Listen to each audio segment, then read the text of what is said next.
میرے دوستو، انسان کو اللہ تبارک و تعالیٰ نے کچھ چیزوں کی فطرت عطا کی ہے۔ وہ کہیں اپنے آپ کو تکلیف میں محسوس کرتا ہے تو کہیں اپنے آپ کو آسانی میں محسوس کرتا ہے۔ بڑا پڑھا لکھا، سمجھدار، مالدار، وزادار آدمی ہونا، لیکن اس کے کپڑے میلے کچیلے ہوں تو نہ وہ کہیں جانے میں آسانی محسوس کرتا ہے اور نہ کسی کو گھر بلانے میں آسانی محسوس کرتا ہے۔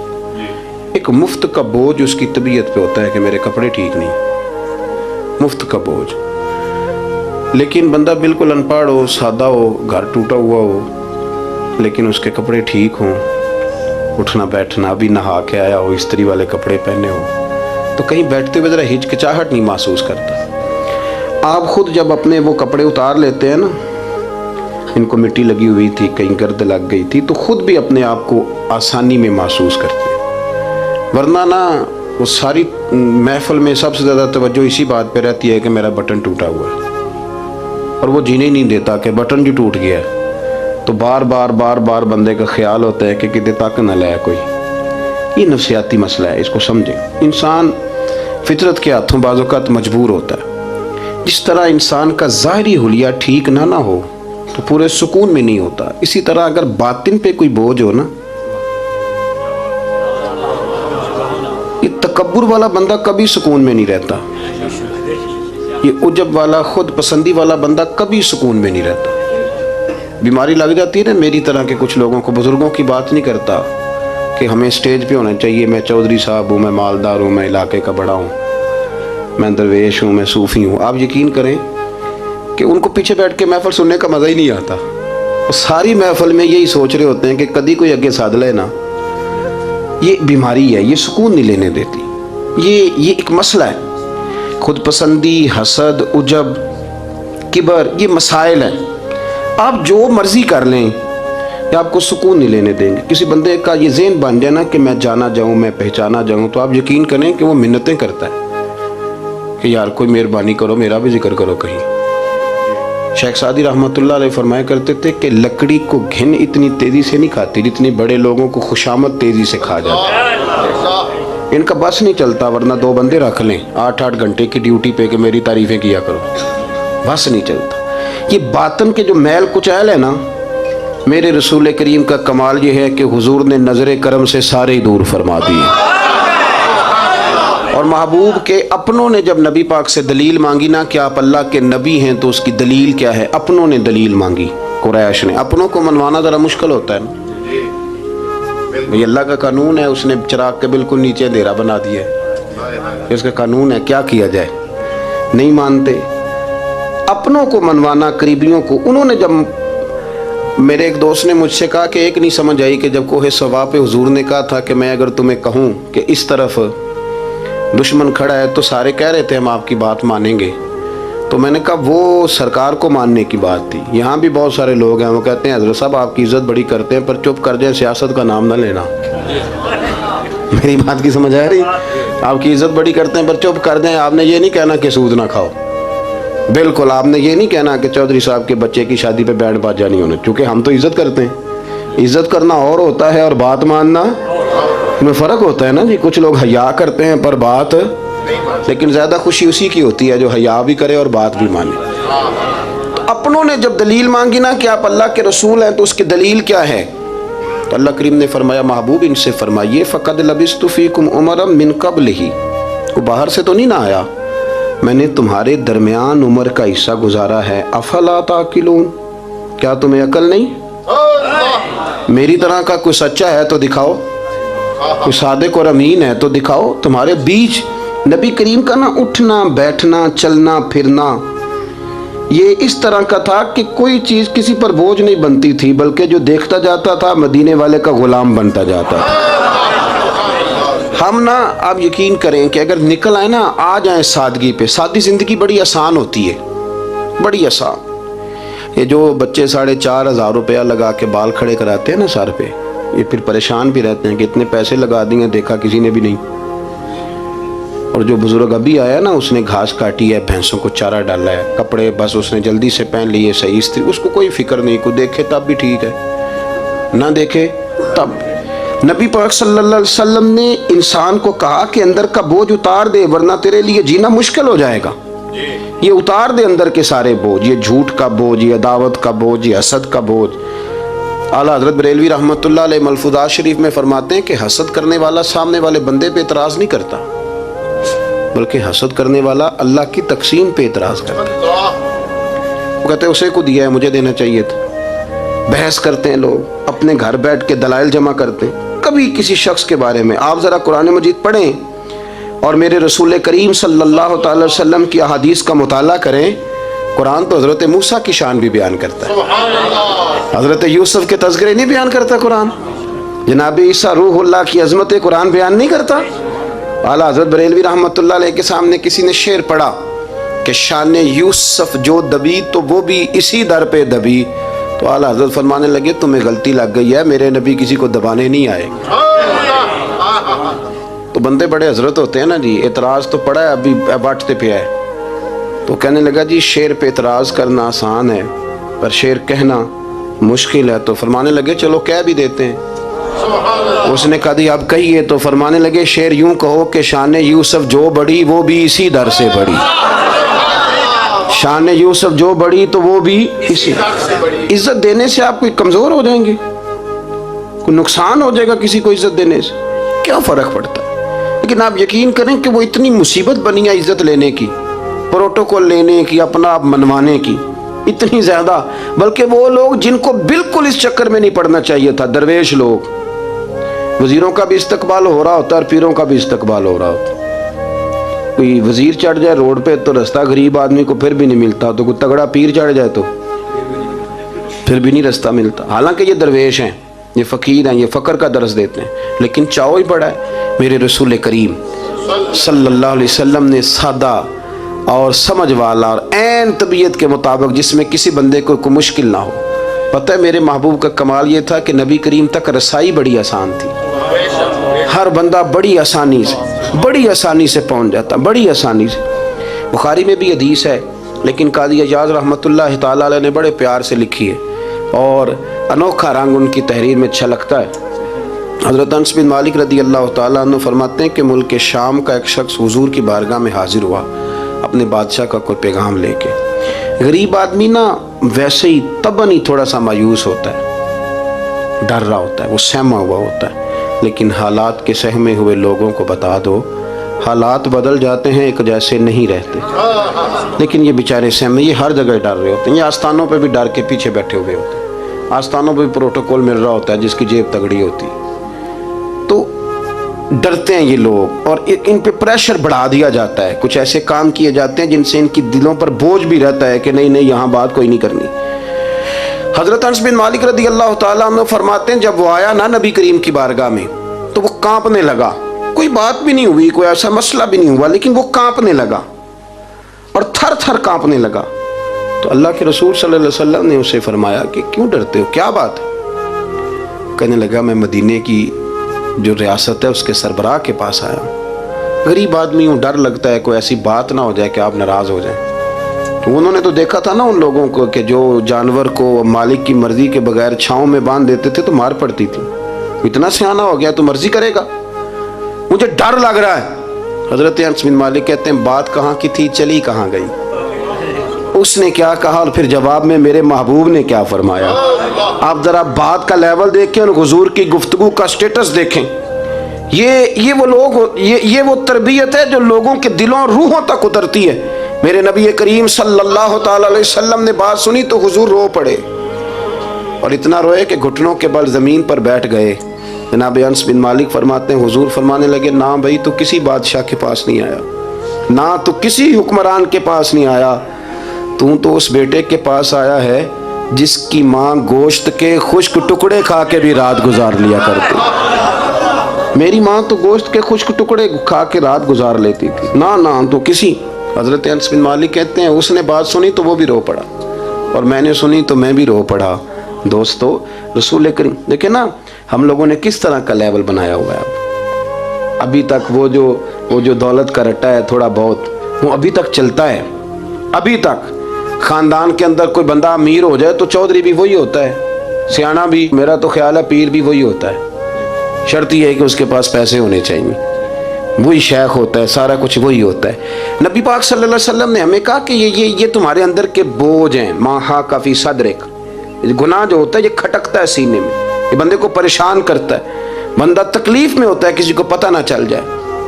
ہم لوگوں نے آہستہ آہستہ کر کے نا احساسات کی دنیا چھوڑ دی ہے، ہمارا مزاج نہیں، چھوٹی چھوٹی باتیں ہوتی ہیں لیکن ہم توجہ نہیں کرتے۔ کوئی اتنا مشکل بات نہیں کہ رات کو بیٹا پھل لے کے آیا تو اپنی بیوی کے کمرے میں چلا گیا۔ لوگ اس کی ماں کو اور اس کے باپ کو یہ بات آسانی سے کہہ دیتے ہیں کہ آپ حوصلہ کریں، دفع کریں، جو کر رہا ہے کرنے دیں،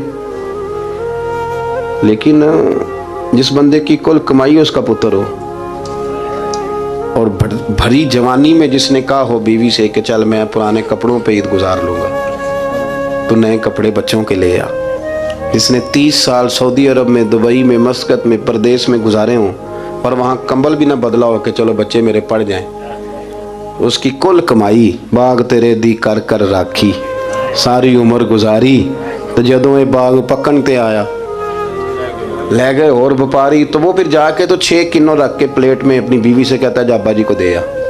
یہ کہنا آسان ہے باپ کو کہ تو صبر کر، حوصلہ کر، پر وہ باپ جب پیچھے پلٹ کے دیکھتا ہے تو کہتا ہے دنیا نے تو تجھے تحفہ دیا ہوگا، میں نے تو جوانی تجھے دے دی، خوشیاں ساری تیرے نام کر دی، اور تو میرے ساتھ یہ سلوک کرنے چلا۔ احساسات نہیں، اس کو پتہ ہی نہیں، روز دوست کو ٹیلی فون کرتا ہے کہ آج باہر سے کھانا کھائیں، کبھی ابا جی کو بھی کرنا کہ ابا جی آج میرے بغیر روٹی نہ کھانا، میں آؤں گا تو مل کے کھائیں گے۔ کبھی کہے اماں کو کہ اماں مجھے بڑے بڑے ریسٹورنٹ میں وہ مزہ نہیں آیا کہ تیرے ہاتھ کے چاولوں کی روٹی میں مزہ آیا، آج پکا نا۔ مجھے لگتا ہے اماں کو راشا بھی ہو نا، راشا بھی ہو تو پھر بھی وہ تیرے لیے محنت کرے گی، لیکن احساس ضروری ہے نا، وہ ہم پیدا نہیں کرتے، وہ ہماری توجہ نہیں جاتی۔ صاحب طبقات کہتے ہیں نبی کریم صلی اللہ تعالیٰ علیہ وآلہ وسلم نے نا جب صحابہ کرام آئے تھے مکہ مکرمہ سے مدینہ طیبہ، تو آپ نے سن رکھا ہے کہ انصار مدینہ نے اپنی جائیدادیں بھی تقسیم کر کے آدھی آدھی مہاجرین کو دے دی تھی، تو ان میں ایک حضرت ام ایمن بھی تھی، نبی کریم کی رضائی والدہ ہیں، یہ حضرت عبداللہ رضی اللہ تعالیٰ عنہ جو سرکار کے والد گرامی، ان کی آزاد کردہ لونڈی حضرت سیدہ طیبہ طاہرہ جناب آمنہ رضی اللہ تعالیٰ عنہ کی بھی بڑی خدمت کی انہوں نے۔ ان کو بھی ایک باغ ملا ہوا تھا، جب وہ خیبر کے علاقے فتح ہو گئے، یہودیوں سے بہت سارے علاقے لے لیے، تو اللہ کے رسول صلی اللہ علیہ وسلم نے فرمایا اب اس طرح کرو کہ یہ جو تم نے جائیدادیں لی ہوئی ہیں نا انصار سے، یہ واپس کر دو اور تمہیں اس میں سے دے دیتے ہیں۔ حضور علیہ السلام نے انصار مدینہ سے بھی کہا کہ میں ان کو یہ جائیدادیں دے کے اور تمہاری واپس کرانے لگا ہوں، تو انصار نے تو وہاں بھی بڑا انوکھا جواب دیا کہ یا رسول اللہ ہماری والے بھی رہنے دیں اور وہ والے بھی ان کو دے دیں، وَيُؤْثِرُونَ عَلَىٰ أَنفُسِهِمْ وَلَوْ كَانَ بِهِمْ خَصَاصَةٌ، یہ بھی ان کو ان کے پاس رہنے دے۔ محبوب نے فرمایا نہیں، میرا فیصلہ یہی ہے۔ حضرت ام ایمن رضی اللہ تعالیٰ عنہ کے حصے میں ایک باغ آیا ہوا تھا، تو محبوب کریم سید عالم صلی اللہ علیہ وسلم نے کہا اماں جی آپ کو کوئی اور باغ دے دیتے ہیں، یہ والا باغ واپس کر دیں۔ سیدھی سادی بی بی تھی، ناز تھا کہ میں نے حضور کی خدمت کی ہے بچپن میں، ناز تھا، کہنے لگی میں تو نہیں واپس کرتی، یہ ناز ہے، ورنہ حضور کو کوئی انکار کر سکتا، میں تو نہیں واپس کرتی۔ حضرت عائشہ صدیقہ رضی اللہ تعالیٰ عنہ فرمانے لگی اماں جی یہ آپ کیا کہہ رہی ہیں؟ حضور فرمانے لگے عائشہ آپ خاموش ہو جائے، یہ بڑھاپا ہے، اس کے احساسات ہیں، اس کے جذبات ہیں۔ آپ یقین کریں کئی دفعہ بوڑھے بیچارے نا درد سے بات نہیں بتاتے کسی کو، وہ کہتے ہیں کیا کریں، کپڑا اٹھائیں تاکہ پیٹ ننگا ہو جائے، کیسے بات کریں۔ نبی کریم سید عالم علیہ الصلوۃ والسلام اماں جی کے قریب گئے، کہا اماں جی میرے ساتھ چلو ایک دفعہ باغ دیکھ تو لو۔ حضور ساتھ لے کے گئے، ایک باغ دکھایا تو کہنے لگی نہیں نہیں میں نے نہیں لینا، یہ بولے میرے والا ٹھیک ہے۔ حضور نے پھر دوسرا دکھایا، کہنے لگی یہ بھی نہیں مجھے پسند۔ محبوب نے تیسرا دکھایا تو کہنے لگی یہ تو میرے والے باغ سے بھی پیارا ہے، یہ میں لے لوں گی۔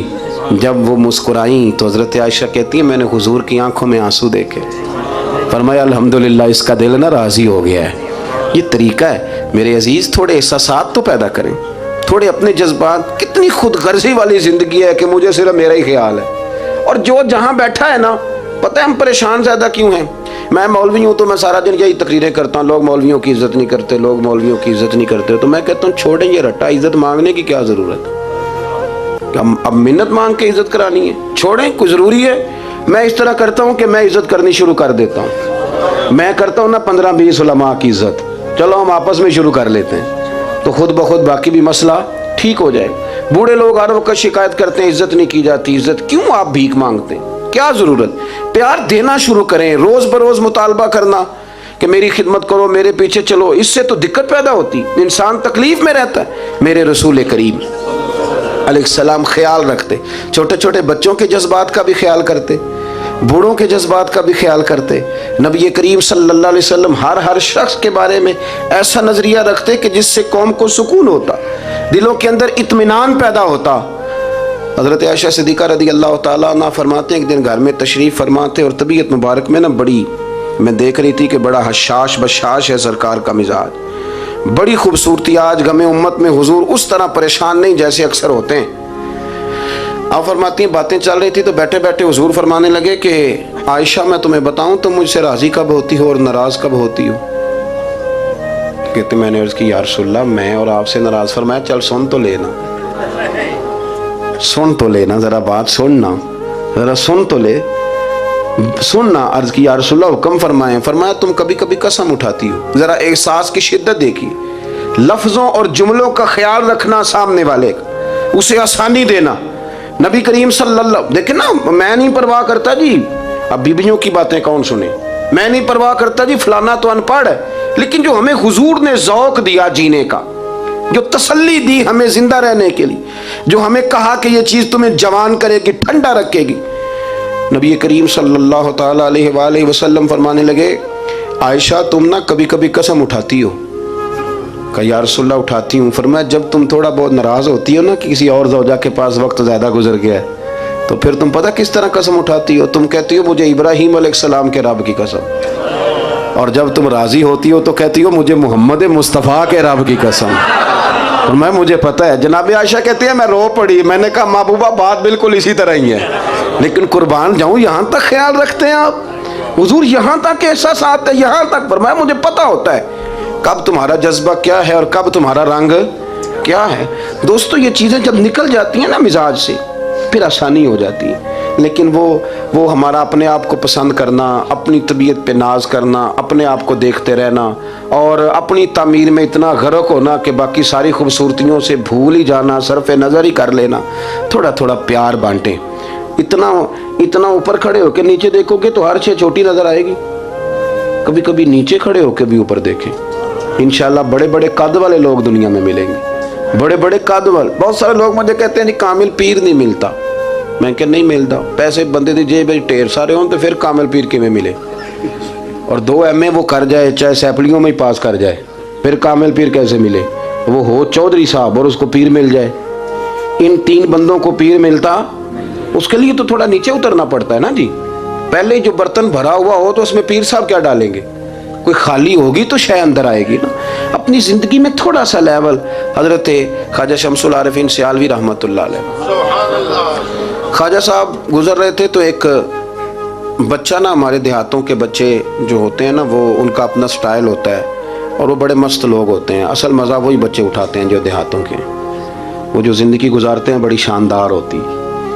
میں آپ کو تجربے کی روشنی میں کہہ رہا ہوں، میں نے دیہات بھی کھول کے دیکھے اور شہر بھی سارے دیکھے، اللہ ماشاء اللہ ڈھیر سارے شہر میں نے دیکھے، اور میں نے اس میں دیکھا ہے کہ زیادہ سکھی یہی بچے رہتے ہیں جو مٹی میں بھی کبھی کبھی دوڑتے ہیں، ہاں جو سن لیتے ہیں تھوڑی بہت. آپ یقین کریں کہ سارے گاؤں کے بوڑھے ہی دادا ہوتے تھے اور سارے ہی چاچے ہوتے تھے اور سارے ہی. اب تو رٹا بن گیا، اب تو مسئلہ خراب ہو گیا، عجیب سی الجھن لوگوں نے پیدا کر دی. خواجہ صاحب رحمۃ اللہ علیہ گزر رہے تھے تو ایک بچہ بیری کو روڑے مار رہا تھا. روڑے سارے جمع کر دیے اور مارتا جا رہا ہے. اور یہ بچے گاؤں کے جب یہ فائرنگ کرتے ہیں نا بیری پہ تو یہ روڑے پہلے جمع کر لیتے ہیں تاکہ پھر بے دریغ بغیر رکنے کے اپنا کام کرتے رہیں. تو مار رہا تھا تو حضرت شمس العارفین رحمۃ اللہ تعالیٰ علیہ آپ بھی گزرے، مریدین ساتھ تھے، تو 1-2 روڑا نا حضرت کو بھی لگ گیا. تو فرمانے لگا پتر ذرا خیال کرنا، میں بوڑھا آدمی ہوں، اس عمر میں تو زخم بھی ٹھیک نہیں ہوتے. اس نے بچے نے پلٹ کے دیکھا تو وہ تو جانتا تھا نا کہ چائے سے کیتلی زیادہ گرم ہوتی ہے، مرید ماریں گے. اس نے دوڑ لگا دی، بھاگا اور سر پٹ دوڑا. اور جب وہ تیزی کے ساتھ دوڑا نا، تیزی کے ساتھ، اللہ اکبر، تو تو خواجہ صاحب نے بھی مریدوں سے کہا اس کو پکڑ کے لاؤ، پکڑ کے لائے تو خواجہ صاحب فرمانے لگے دوڑتا کیوں؟ کہنے لگا جی دو حرفی بات ہے، آپ ماریں گے، آپ کے مرید ماریں گے، روڑا جو لگ گیا۔ کیا انداز ہے بزرگوں کا، پیار بانٹنے کا، یہ چیزیں انسان کو بڑا میٹھا رکھتی ہیں۔ آپ یقین کریں پروٹوکول سے نکل آئیں آپ سوکھے ہو جائیں گے، آسان زندگی۔ خواجہ صاحب رحمۃ اللہ تعالیٰ علیہ فرمانے لگے ویسے تو کر کیا رہا تھا؟ کہنے لگا میں روڑے مار رہا تھا بیری کو۔ تو فرمایا بیری تجھے جواب میں کیا دیتی ہے؟ کہنے لگا جی وہ تو پھل دیتی ہے۔ تو آپ فرمانے لگے تو شمس العارفین کو بیری سے بھی کیا گزرا سمجھتا ہے؟ آپ اتر میرے سینے سے لگ، اور جو پھل میں تجھے دوں گا نا پہلے کبھی نہ کسی نے دیا ہوگا۔ تھوڑا لیول تو نہیں دیکھیں نا، ہمارے بچے بڑی آسانی سے کہہ دیتے ہیں میرے گاؤں کے لوگ جاہل ہیں جی سارے۔ تو میں کہتا ہوں جاہل کو جاہل کہہ کے جان چھڑانا تو آسان کام ہے، یہ تو آسان کام ہے، پر جاہل کو پکڑ کے عالم بنا دینا یہ مدینے والے رسول کا طریقہ ہے۔ وہ جہاز میں جو لوگ زیادہ ٹریول کرتے ہیں وہ اس بات کو ذرا آسانی سے سمجھیں گے کہ جو ہمارے دیہاتوں سے لوگ جاتے ہیں نا عمرہ کرنے، اکثر غریب لوگ ہوتے ہیں، کئی تو بیچارے کمیٹیاں ڈال کے جاتے ہیں۔ تو وہ جب چڑھتے ہیں نا جہاز پہ تو بچہ پڑھا لکھا بیٹھا ہو تو بابا جی کو نہیں پتا ہوتا، تو وہ سیٹ نمبر کیسے دیکھنا ہے، تو بیٹھ جاتے ہیں جہاں جگہ ملے، سمجھتے ہیں بس ہی ہیں۔ تو بچے تنقید کر رہے ہیں جی ساڑھے پنڈ دے بندے نہیں سیانے ہو سکتے، دیکھو انہوں نے بس ہی سمجھا ہوا ہے، اور ہنستے ہیں، پھبتیاں کستے ہیں، مذاق اڑاتے ہیں۔ تو میں کہتا ہوں یار تو اگر پڑھا لکھا ہوتا نا تو تم دروازے پہ جا کے بابا جی کا ہاتھ تھامتا، پھر تو سیٹ نمبر دے کے انہیں بٹھاتا، ہاتھوں تے سیٹ بیلٹ باندھتا، پھر پانی کی بوتل دیتا اور پھر کہتا حضور بزرگوں میں فلانی جگہ بیٹھا ہوں، میری ضرورت پڑی تو دوبارہ بھی آواز دے لینا۔ پڑھے نا بخاری مسلم، حضرت انس بن مالک رضی اللہ تعالیٰ عنہ فرماتے نجرانی چادر حضور نے اوڑھی ہوئی تھی اور نبی کریم صلی اللہ علیہ وسلم جا رہے ہیں، جناب فاروق اعظم بھی ساتھ ہیں۔ تو کہتے ہیں پیچھے سے ایک شخص نے نا حضور کی وہ چادر، اس میں سرخ دھارے دار تارے تھی، تو پکڑ کے نا اس نے چادر حضور کی کھینچی، تو وہ جو چادر تھی وہ حضور کے گلے میں پھر گئی۔ فرماتے میں وہ تکلیف محسوس کر رہا تھا، تو وہ کھینچ کے نا چادر، تو کہنے لگا میں کچھ مانگنے آیا ہوں۔ تو دروازہ زور سے کھٹکھٹائے اسے بھیگ دیتے ہو، پھر تو دوڑ جا، دروازہ توڑے گا۔ لیکن حدیث کے لفظ ہیں فَالْتَفَتَ إِلَيْهِ فَضَحِكَ۔ حضرت انس بن مالک کہتے ہیں جب مصطفیٰ کریم نے اس کی طرف دیکھا تو حضور نے مسکرانا شروع کر دیا۔ یہاں مسکرانا کمال ہے۔ اعلیٰ حضرت بریلوی کہتے ہیں جس کے گچھے سے لچھے جڑے نور کے، ان ستاروں کی نزہت پہ لاکھوں سلام، اور جس کی تسکی سے روتے ہوئے ہنس پڑے اس تبسم کی عادت پہ لاکھوں سلام۔ حضور نے توجہ کی تو مسکرائے، فرمایا کیا لینے آئے ہو؟ کہنے لگا بھکاری ہوں، کچھ لینے آیا ہوں۔ چادریں کھینچ کے مانگ رہا ہے، تو نبی کریم علیہ السلام نے دیا کتنا؟ میرے کریم سے گر قطرہ کسی نے مانگا دریا بہا دیے ہیں، در بے بہا دیے ہیں۔ نبی کریم نے فرمایا یہ دو پہاڑیوں کے درمیان جتنی بکریاں کھڑی ہیں ساری اسے دے دو، دو پہاڑیوں کے درمیان جتنی بکریاں کھڑی ہیں ساری اسے۔ وہ آیا تھا تو اسے ادب آداب بھی نہیں آتے تھے، مانگنے کا طریقہ بھی نہیں آتا تھا، لیکن گاؤں گیا تو جا کے دین کا مبلغ بن گیا۔ کیا تبلیغ کرتا ہے؟ کہتا ہو لوگوں غربتوں سے پریشان لوگوں آؤ میرے ساتھ، میں تمہیں مدینے لے چلوں۔ میرے رسول اتنا دیتے ہیں، اتنا دیتے ہیں کہ غربت کا ڈر بھی نکل جاتا ہے۔ جب طبیعت کے اندر انسان کے ایک مزاج بن جائے نا، آپ یقین کریں کہ بڑے ٹھنڈے لوگ، مست لوگ، پرواہ کوئی نہیں۔ ورنہ بہت سارے ایسے لوگ ہیں بیچارے زندگی میں جو دوسروں کو سیدھا کرتے کرتے نا خود بڑے ٹیڑے ہو گئے، حالات خراب ہو گئے۔ امام احمد بن حنبل وہ روایت لائے ہیں، جب ایک شخص نے آ کے حضرت عمر سے کہا تھا میں تقریر کرنا چاہتا ہوں، تو فرمایا تو نہ کرنا۔ اس نے کہا حضور میں پڑھا لکھا ہوں کیوں نہ کروں؟ فرمایا جب تو ممبر پہ بیٹھ کے واز کرے گا تو بہت سارے لوگوں کو گنہگار بھی تو سمجھے گا نا، تو تیرا اپنا کیا بنے گا یہ بھی تو بتا نا، تو پھر تیرے اندر کے لیول کا کیا بنے گا؟ اپنے آپ کو نا ان قباحتوں سے، اگر آپ کے کپڑے ٹھیک نہیں، آپ سکون میں نہیں ہیں، تو آپ کے اندر میل ہو تکبر کی، حسد کی، غیبت کی، چغلی کی، اور سب سے بڑی بدگمانی کی، برا سوچنے کی، پھر آپ کہیں کہ میں سکون سے۔ آپ یقین کریں ہمارا کوئی مخلص دوست اس لیے نہیں ہوتا کہ ہم کسی کو مخلص سمجھتے ہی نہیں۔ ہمارے زمانے میں سچا اس لیے کوئی نہیں کہ ہم کسی کو سچا سمجھتے نہیں۔ ہمیں بزرگ اس لیے نہیں ملتے کہ ہم کسی کو بزرگ ناراض نہ ہونا، میری بات پہ غور کرنا۔ ہمارے ہاں اس لیے کوئی ہمارا ہمدرد نہیں کہ ہم کسی کو ہمدرد، ہمارے بندے کو تو دکاندار کہہ رہے ہیں، ہر بندے کو تو جھوٹا کہہ رہے ہیں، ہر بندے کو تو دھوکے باز کہہ رہے ہیں، ہر شخص تو ہماری نظر میں جاہل ہے، ہر عالم تو معاذ اللہ ہماری نظر میں بے عمل ہے، تو جب اس قدر زیادہ ہمارا ذہن برا ہو جائے گا، یا ایھا الذین آمنوا اجتنبوا کثیرا من الظن ان بعض الظن اثم، اتنا برا سوچیں گے تو پھر تو حضور نے فرمایا نہیں کہ اللہ تمہارے گمان کے قریب ہے، اس طرح کا گمان کرتے ہو رب بھی ویسا ہی بن جاتا ہے۔ تو اپنی سوچوں کو ستھرا کریں، اپنی طبیعت میں نرمی لائیں۔ آپ اچھے بندے ڈھونڈنے ملیں گے تو رب آپ کو ڈھیروں بندے عطا کرے گا۔ اپنے آپ کو کمزور نہ کریں، کبھی چھوٹا نہ کریں، چھوڑیں۔ اپنی نجی مجلسیں بھی پاک کریں، صاف ستھری کریں اور خوبصورت کریں، اور اپنی جو خلوتیں جلوتیں ان میں محنت کریں۔ اپنے سے دوسروں کو افضل جاننا سیکھیں، لوگوں کا اکرام کرنا سیکھیں، آداب سیکھیں، اور لوگوں کے بارے میں اچھی گفتگو کرنی سیکھیں۔ آپ یقین کریں یہ کام آپ کسی کے لیے کر کے دیکھیں، اللہ آپ کو سکون عطا کرے گا۔ اعلیٰ حضرت بریلوی رحمۃ اللہ علیہ سے کسی نے کہا تھا، حضرت جی میرا دل بڑا بے سکون رہتا ہے تو کوئی وظیفہ دیں، تو اس کا خیال تھا کچھ پڑھنے کو بتائیں گے۔ تو فاضل بریلوی رحمۃ اللہ علیہ فرمانے لگے، اس طرح کر کسی بندے کے ساتھ نیکی کر، پر اسے پتہ نہ ہو میرے ساتھ کون کر رہا ہے، اسے خبر ہے۔ فرمایا اس طرح کی نیکی کر، پھر رب تیرے دل کو قرار عطا کرے گا۔ وہ جو دکھا کے مسجد میں پیسے دیے جاتے ہیں وہ نام تو ہو جاتا ہے پر سکون لے جاتا ہے وہ، لیکن جو چھپا کے نیکی ہوتی ہے وہ ذرا مزہ کر جاتی ہے۔ اٹھ فریدا ستیا چاڑو دے مسیت، تو ستیں تے رب جاگدا، تیری ڈاڈے نال پرید۔ اٹھ فریدا ستیا تے خلقت ویکھن جا، متے کوئی مل جائی بخشیا تے توں وی بخشیا جا۔